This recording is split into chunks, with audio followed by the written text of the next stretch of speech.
America इस बात को अच्छी तरह जानता है कि वर्तमान में भारत हर परिस्थिति से निपटने के लिए पूरी तरह से तैयार है। जहां पाक को उसने सर्जिकल स्ट्राइक से सबक सिखाया, वहीं ताकतवर कहे जाने वाले चीन के सैनिकों को गलवान में नाकों चने चबवा दिए। चीन की हालत तो यह हो गई कि उसको अपने ही देशवासियों को जवाब देने में शर्म महसूस हो रही थी। दरअसल भारत का यह सख्त रुख वर्तमान में नरेंद्र मोदी के तौर पर मिले एक निडर लीडर के पीएम पद पर काबिज होने के बाद सामने आया। अगर इतिहास के पन्नों को उलट कर देखा जाए तो आज आर्थिक और राजनीतिक संकट से गुजर रहे पाक ने भारत को कई जख्म दिए हैं इतिहास के पन्नों में, लेकिन अब एक भी जख्म पाकिस्तान के लिए भारी पड़ सकता है। आइए टटोलते हैं इतिहास के कुछ उन पन्नों को जिसमें पाक की बदनीयती और नापाक करतूतें दर्ज हैं।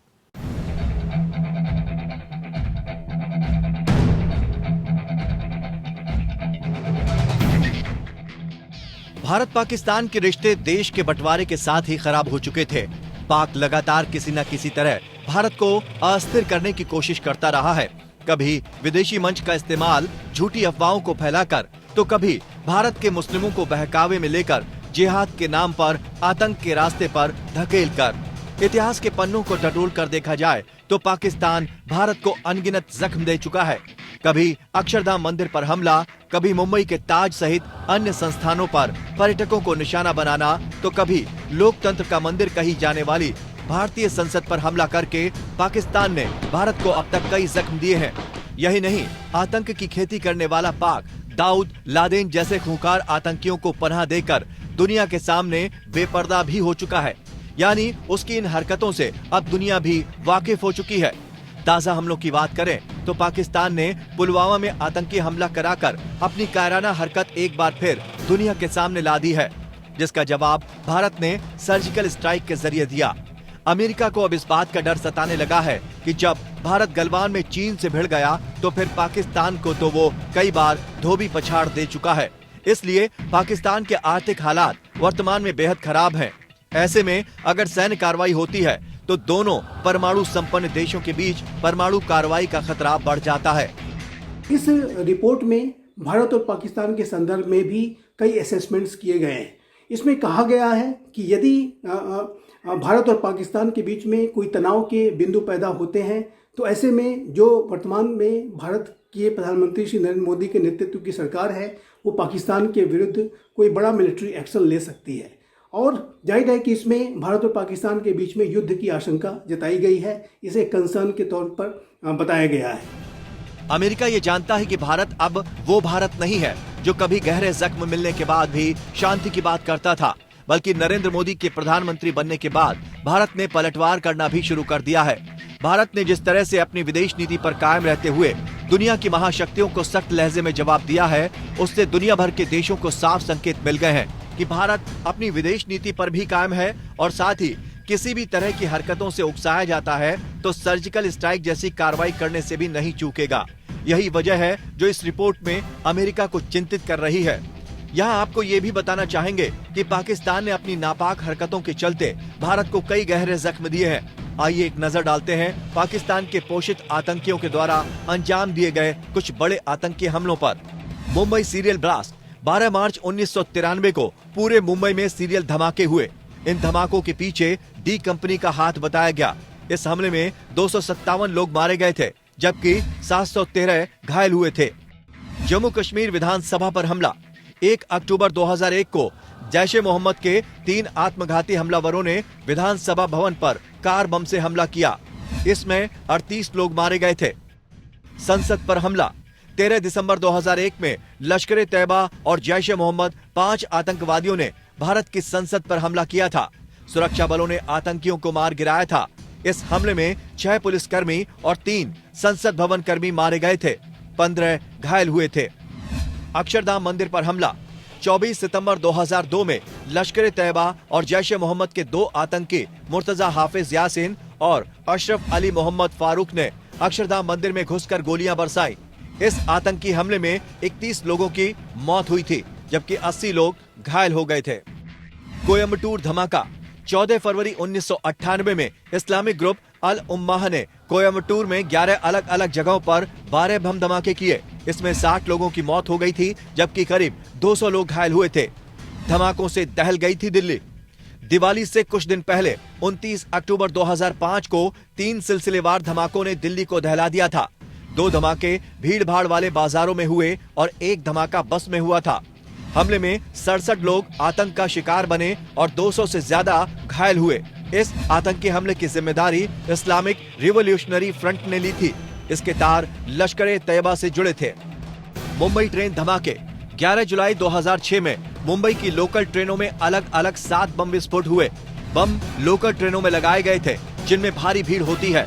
आतंकियों ने 200 से ज्यादा लोगों की जान ले ली और 700 लोग घायल हुए थे।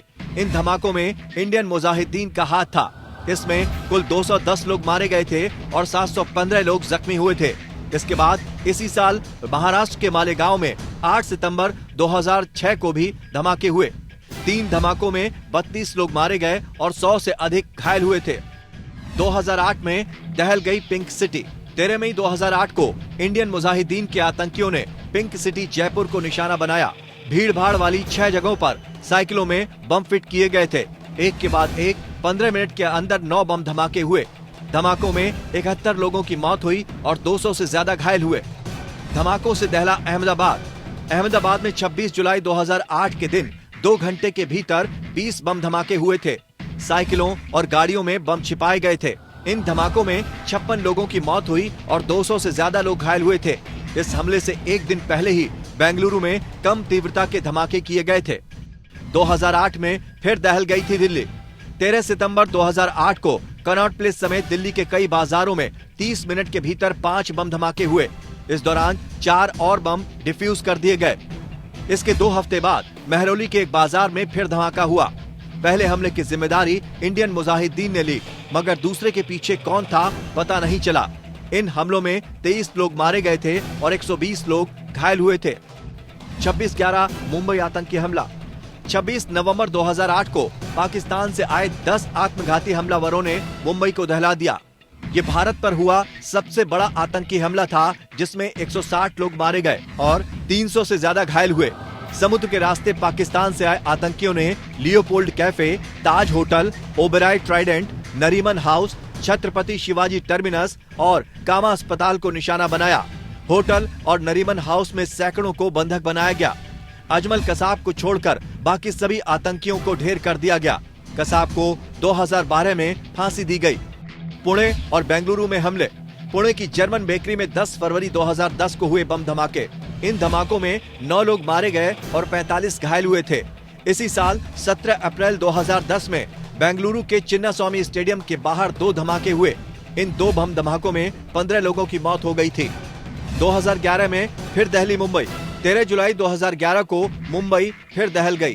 3 अलग अलग जगहों पर बम धमाके किए गए।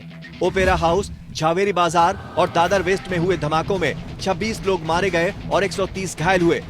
धमाकों से दहल गया हैदराबाद। 21 फरवरी 2013 को हैदराबाद के दिलकुश नगर में 100 मीटर की दूरी पर 2 भीषण धमाके हुए। धमाकों ने 18 लोगों की जान ली और कम से कम 119 लोग घायल हुए।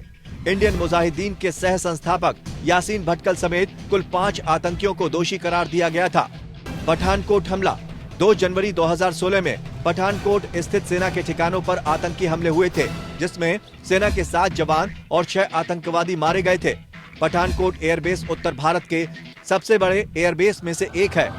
2016 में हुआ उरी हमला। 18 सितंबर 2016 की सुबह जैश-ए-मोहम्मद के 4 आतंकवादियों ने हमला किया। आतंकियों ने सोते हुए भारतीय जवानों पर गोलियां बरसाईं। उरी स्थित सेना के ब्रिगेड हेडक्वार्टर्स पर आतंकियों ने 3 मिनट में करीब 17 ग्रेनेड फेंके। इस कायराना हमले में 19 जवान शहीद हुए। हमले में शामिल 4 आतंकियों को मार गिराया गया था। इस हमले के बाद भारत की नीति बदली हुई नजर आई।